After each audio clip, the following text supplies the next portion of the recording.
Babul ijtihad fi ta'ah.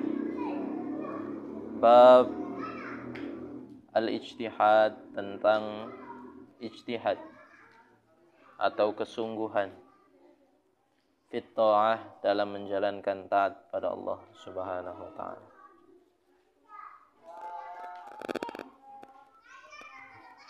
Menjalankan taat pada Allah itu butuh ijtihad, butuh kesungguhan, butuh pengorbanan, dan pada ujungnya adalah butuh keistiqomahan. Karena taat itu tidak sampai besok atau tidak sampai lusa, tapi terus sampai kita dipanggil oleh Allah Subhanahu wa taala. Maka sebenarnya kalau hari ini hati seorang mukmin itu enggak ngerasa bahagia, enggak merasa nyaman, dan enggak ngerasa tenang, itu sebenarnya dia sedang melakukan kemaksiatan yang mungkin secara tidak sadar dia lakukan. Kenapa hidup saya ini kok kayaknya enggak tenang terus? Hati ini ngerasa hampa. Menjalankan sholat, enggak ada nikmat, enggak ada kesan dalam hati.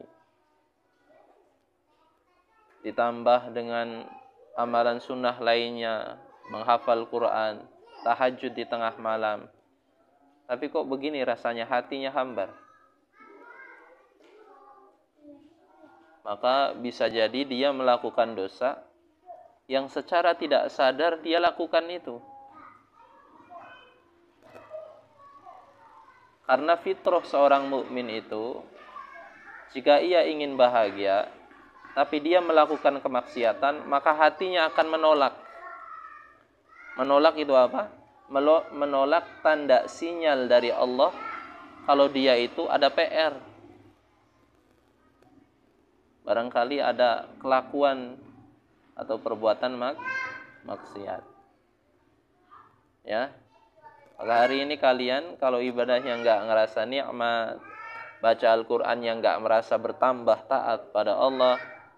Gimana sih yang bertambah taat pada Allah itu? Semakin kita beribadah dengan giat, maka hidup kita akan semakin nyaman. Qalbun kita akan ditenangkan oleh Allah Subhanahu wa taala. Ya. Jadi bukan dalam masalah zahir, tapi dalam masalah batin. Qalbunnya akan diluaskan oleh Allah seluas mungkin. Sehingga tatkala orang mencaci kita, kita enggak balas mencaci. Siapalah diri kita, karena kita pantas untuk dicaci. Kita penuh dengan kekurangan, yang maha sempurna adalah Allah. Diluaskan itu qalbun. Hari ini mungkin kita jajannya kurang. Secara ekonomi dadakan, berarti buat makan. Tapi diluaskan oleh Allah qalbunnya. Tidak merasa sempit, tidak merasa kurang. Tidak merasa berhalu, berangan-angan, kalau seandainya saya punya ini, kalau seandainya saya punya ini. Berangan-angan saja itu bukan sifat hamba yang taat pada Allah, dan itu bahaya. Ya.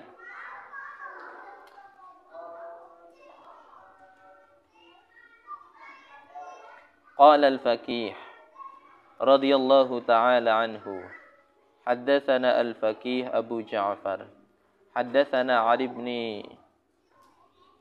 Ahmad, haddatsana Abdullah bin Salamah, haddatsana Ibnu Abi Syaibah, haddatsana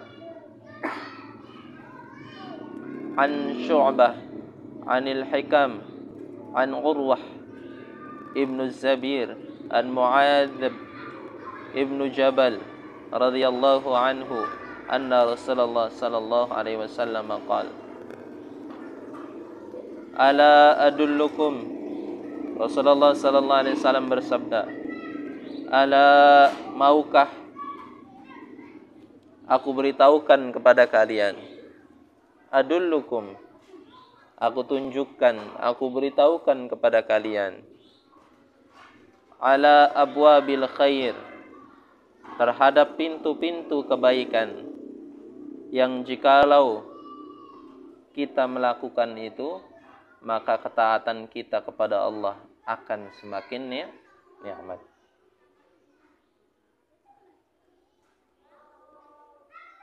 Seorang mukmin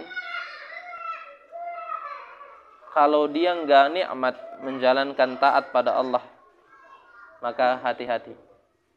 Berarti kolbunya sedang bermasalah. Ya. Maka untuk mencapai nikmatnya ketaatan, butuh namanya amal. Butuh namanya pengorbanan. Atau dalam bahasa kitab ini adalah ijtihad. Nanti ada makomnya. Kapan kita akan mendapatkan nikmat taat pada Allah? Tatkala kita melakukan ijtihad. Apa itu ijtihad?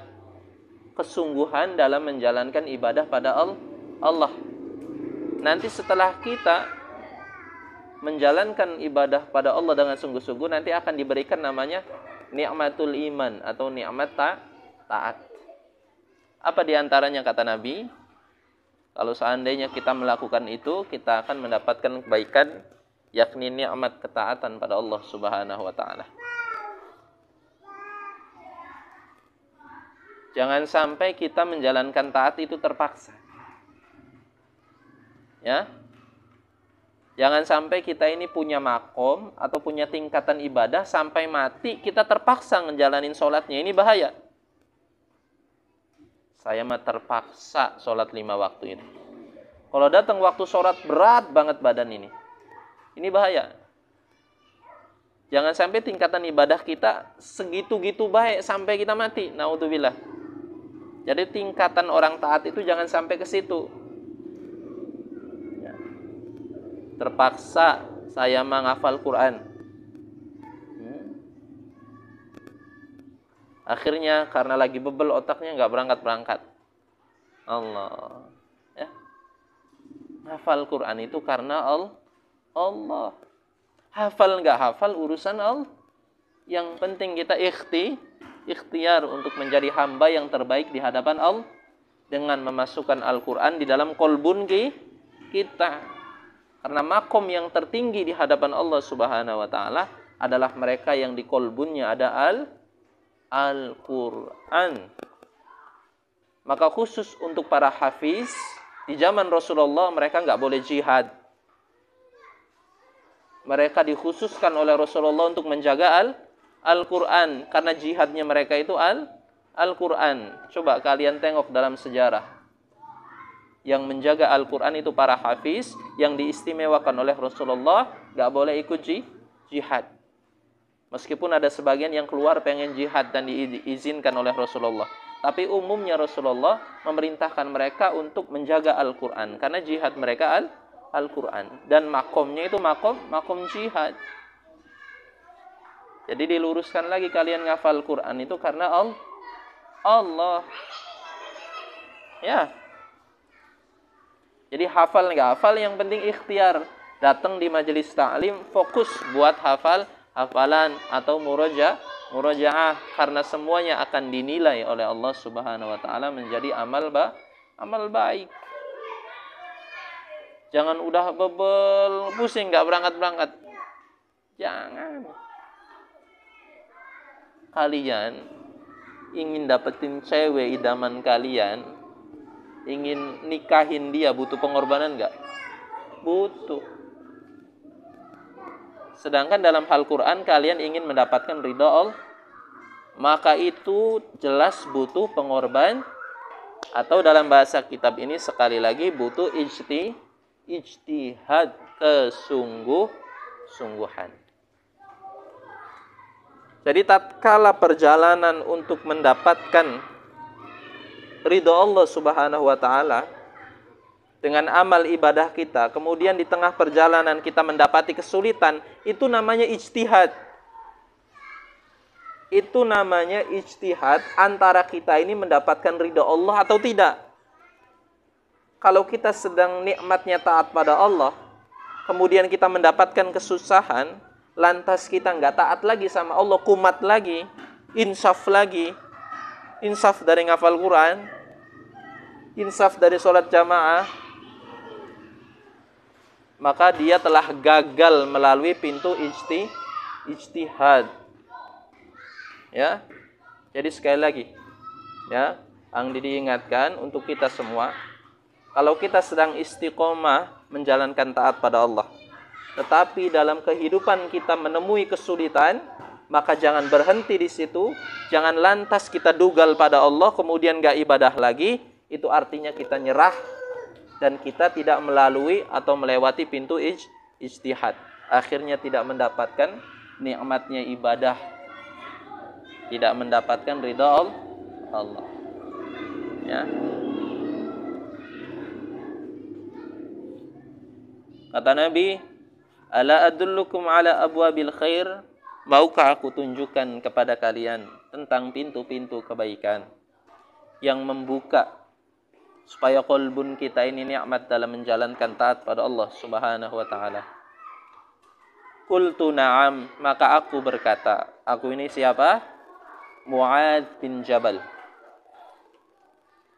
Maka aku berkata, na'am, iya. Qala, maka Rasulullah sallallahu alaihi wasallam bersabda, as-saumu junnatun.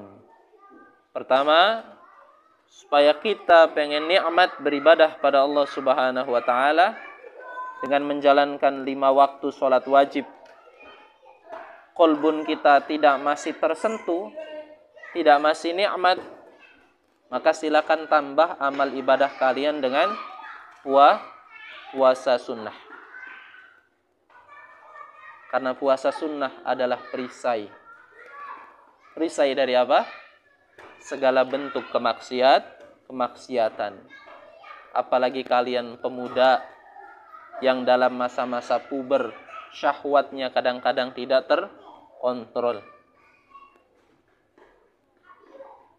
Atau bukan masalah syahwat, Ang. Saya ini masalah berangan-angan. Masalah apapun, ya, silahkan redam itu syahwat kalian, baik syahwat dunia, syahwat keinginan, ya, dengan puasa. Puasa apa? Puasa Senin Kamis dimulai. Silakan.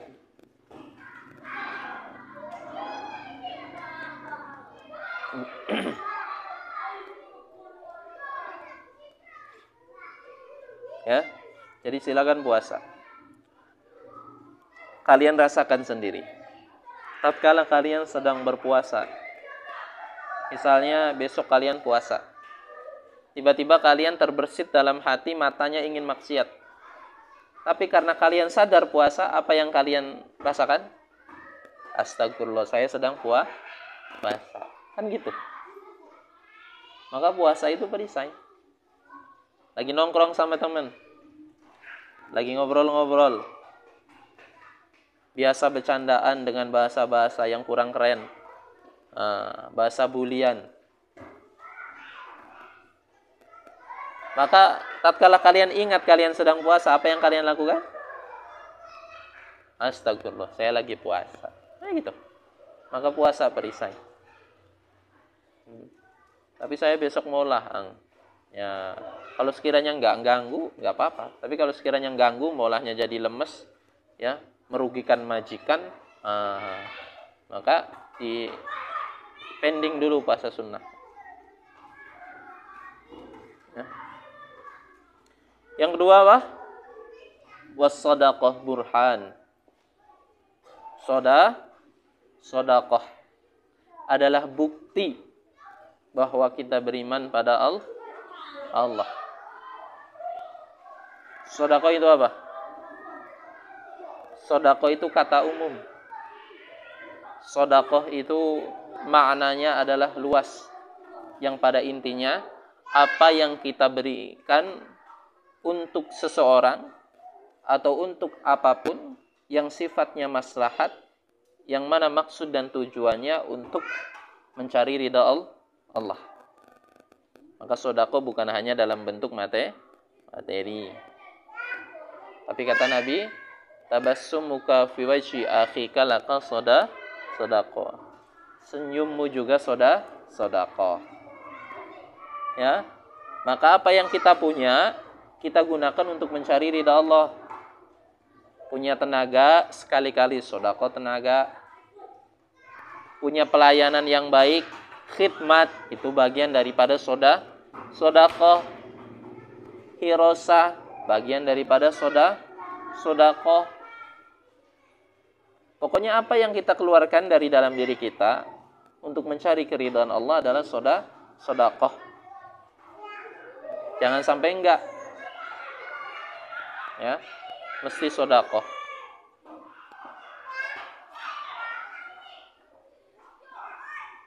Wa qiyamul 'abdi, dan berdirinya seorang hamba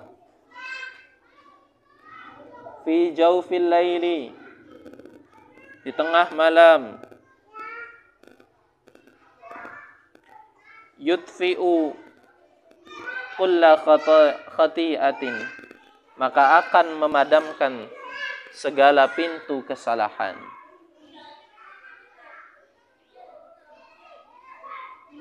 Akan menghapus segala kesalahan. Maka qiyamul lail, dirikan salat di waktu malam. Allahu a'lam bishawab. Cukup sampai di sini sementara. Ada pertanyaan?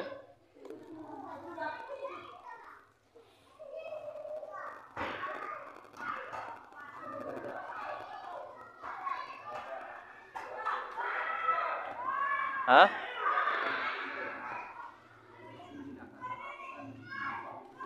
Prime? Yang dikatakan hafiz Quran itu, pertama, dia mesti punya niatan untuk menghafal Quran. Ini yang paling pokok. Ya. Innamal a'malu binniyat.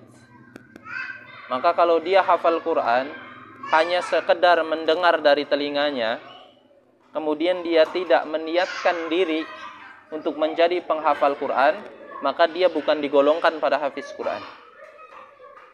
Seperti contoh pada keseharian kita, mungkin sebagian di antara kita ada yang hafal atau bahkan banyak hafal surat Al-Fatihah, tidak melalui proses menghafal, karena sering dengar, tapi nggak punya niatan untuk menghafal Quran, maka orang seperti ini nggak digolongkan dengan hafiz Quran. Maka yang paling pokok, yang paling utama, awas, kalian harus punya ini, niatan untuk menjadi hafiz Quran. Ya, harus punya niat, saya pengen jadi hafiz Quran. Yang kedua, perhatian, setelah dia punya niat, dia mesti ikhtiar dengan niatnya. Dengan apa? Dengan duduk di majelis tahfiz Quran. Kenapa demikian? Supaya dia ada ikhtiarnya. Ikhtiar gimana, Ang? Ikhtiar dalam menghafal Quran dengan guru. Nanti akan dibimbing metodenya seperti apa, caranya seperti apa. Ya. Kalau niatnya doang tapi dia nggak ikhtiar, sampai nggak ini? Dikumpulin dia? Enggak, dia nanti di akhirat dengan hafiz Quran. Enggak. Maka setelah niat ikhtiar, duduk di majelis hafiz Quran. Ang, saya nggak bisa duduk, saya sibuk. Paling-paling saya punya waktu sebulan sekali. Silakan datang sebulan sekali, setorkan kepada hafiz, kepada guru kalian. Seperti itu. Ya, paham? Nanti kalau kalian dalam keadaan sibuk, kalian bikin hafalan, enggak apa-apa dimanapun kalian berada, kemudian luangkan waktu dengan teratur untuk setor hafalan. Ya. Jadi harus ada niat, harus ada ikhtiar. Ya. Kemudian, maka kalau sudah dua ini terjaga, meskipun dia hafalnya 1 juz, ya, yang penting dia amalnya terjaga nih, niat dan ikhtiarnya terjaga, maka dia itu bisa digolongkan kepada hafiz Quran. Paham sampai di sini? Nggak berat kan jadi hafiz Quran? Nggak berat. Yang penting niat dan ikhtiarnya terjaga. Ya.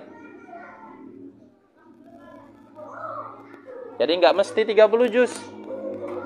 Tapi harus sampai 30 juz.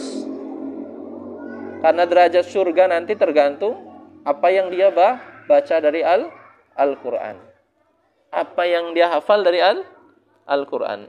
Dan derajat yang paling tinggi apa yang ia amalkan dari Al-Quran. Lengkap. Derajat bacanya sempurna, derajat hafalnya sempurna, derajat amalnya sempurna. Surganya di mana? Di samping Rasulullah sallallahu alaihi wasallam. Gitu. Ya. Jadi kalau mau digolongkan dengan hafiz Quran, sebenarnya enggak mesti 30 juz. Tapi ikhtiar dan niatnya mesti ia lakukan sampai dia meninggal. Jadi enggak boleh santai-santai dan enggak boleh hilang dua ini, niat dan ikhtiar. Dia ikhtiar doang. Tapi enggak dengan guru.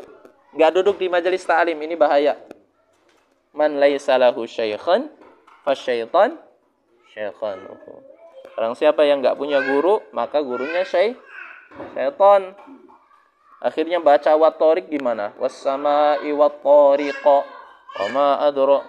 Ada banyak yang enggak karuan. Ya. Ada lagi? Allah alam.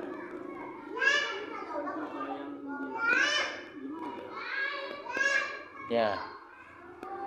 Fawailul lil musallin. Perhatikan. Segala sesuatu yang kita lakukan itu ada konsekuensinya, ada pertanggungjawabannya. Bukan hanya dalam menghafal Quran, dalam sholat. Allah alam bisawab. Nanti dilanjutkan di majelis tahfiz.